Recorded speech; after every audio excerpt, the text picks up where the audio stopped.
how to think about motivation. We'll think about it from the hypothalamic perspective. So we could say one thing that motivation does is set goals.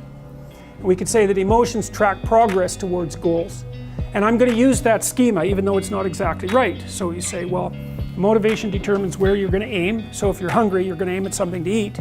And then that will organize your perceptions so that you zero out everything that isn't relevant to that task, which is almost everything. You concentrate on those few things that are going to facilitate your movement forward. When you encounter those things, that produces positive emotion. As you move through the world towards your goal, and you see that things are laying themselves out that facilitate your movement forward, those things cause positive emotion. And if you encounter anything that gets in the way, then that produces negative emotion. And it can be like threat, because you're not supposed to encounter something that gets in the way. It can be anger, so that you move it away. It can be frustration, disappointment, grief. Those would, if you had a response that serious to an obstacle, it would probably punish the little motivated frame right out of existence. You know, so you walk downstairs and, I don't know, the contracting company has set a wrecking ball through your kitchen. It's like, that's going to be disappointing. You're not going to keep eating your peanut butter sandwich in the rubble. That little frame is going to get punished out of existence, and some new goal is going to pop up in its stead. And you know, one of the things we're going to try to sort out is how do you decide when you've encountered an obstacle that's so big that you should just quit and go do something else? Because that's not obvious. You know, and you can get into counterproductive persistence pretty easily. So we don't know how people solve that problem. It's a really complicated one. So anyways, we're going to work on that scenario. Your hypothalamus pops up micro goals that are directly relevant to biological survival. That produces a frame of reference. So it's not a goal, it's not a drive, and it's not a collection of behaviors. It's a little personality. And the personality has a viewpoint, it has thoughts that go along with it. It has perceptions, it has action tendencies, all of that. You can see this in addiction, most particularly. So one of the things that you find often with people who are alcoholic is they lie all the time.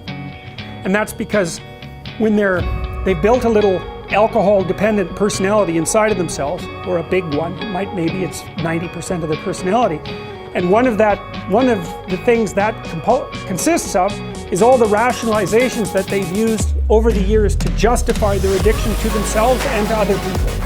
And so the addiction has a personality. You know, and so when the person is off, well, maybe they're addicted to meth or something like that, where, you know, the addiction is more short-term powerful, than I would say, than an alcohol addiction. They'll say anything. And the words are just tools used to get towards the goal. And if they happen to be deceptive, whatever, it doesn't matter. They're just practical tools to get towards the goal. And then when you get towards the goal and you take a nice shot of meth or something like that, you reinforce all those rationales that you use to get the drug, and then the next time you're even a better deceiver and liar. So, okay, so we're going to say motivations, one way of thinking about it is they set goals, but it's not the right way of thinking about it. They produce a whole framework of interpretation. And so we're going to think about that framework of interpretation.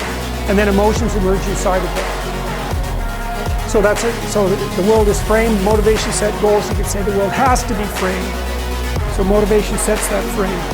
Goals, emotions, perceptions, and actions. And then actions track progress. So positive emotion says you're moving forward properly towards your goal. And if you encounter something you don't expect, you stop. That's anxiety. It's like, oh, we're not where we thought we were. And so we don't know what to do.